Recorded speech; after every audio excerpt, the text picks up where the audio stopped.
Welcome back to another episode of Quick Picks with the Geek. I am your host, Bro Power the Geek. Next up, we got Jake, the Celtic Kid Matthews, versus Neil, the Haitian sensation Magny. Or as I like to call it, Australia's favorite kid, versus the UFC's customer service rep. You know what I mean? If you'd like to test whether you're ready for the top 10 at welterweight, please press 1 to be connected with Neil Magny. First up, Jake Matthews, coming in as a minus 600 favorite with a record of 22-7.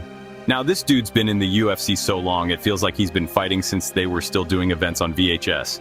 He debuted in 2014 at just 19 years old, and here he is over a decade later, still only 30. That's wild. At this rate, he'll be fighting until Dana White's grandkids are running the company. Matthews is the definition of well-rounded. He's got crisp boxing, slick grappling, and a black belt in Brazilian Jiu-Jitsu under Carlos Portuguese Vieira. He can knock you out like he did Andre Fialho, or choke you out like he just did to Chidi Njokuani. Basically, he's a Swiss Army knife, except this one's Australian and could triangle choke you if you tried to open a beer with it. Now, the knocks on Matthews.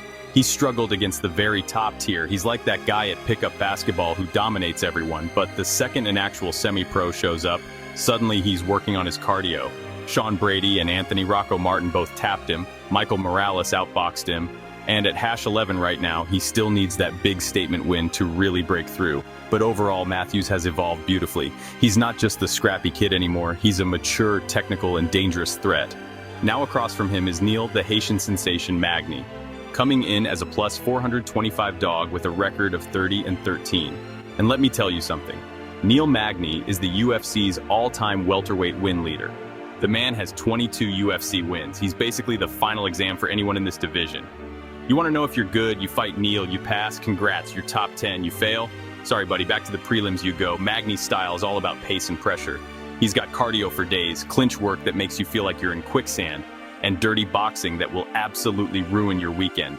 He just got his black belt in BJJ this year, which at this point feels overdue because he's been rolling with killers for a decade. And while he doesn't have one-punch KO power, he's a master of death by 1,000 jabs. Seriously, he's landed more significant strikes in welterweight history than anyone else. He's the guy who takes just a couple jabs and turns it into a 15-minute beating.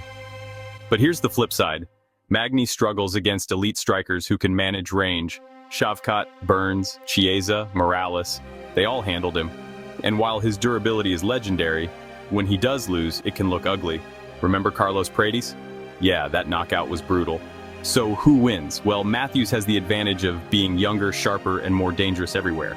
If he keeps his defense tight and mixes up striking with takedowns, he should be able to control this fight. But, and it's a big but, Neil Magny has been playing spoiler since the Obama administration.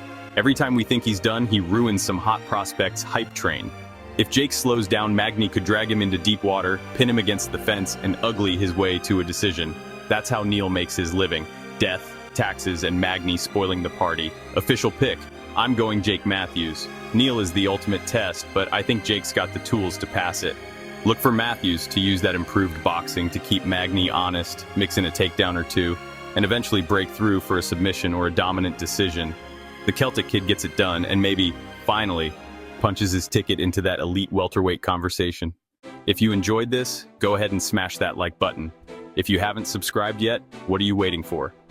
Hit that subscribe button and turn on notifications so you don't miss a beat when the next video drops. And don't be shy. Leave a comment below and let me know who you got winning this fight. Let's see who really has the crystal ball around here. Until next time.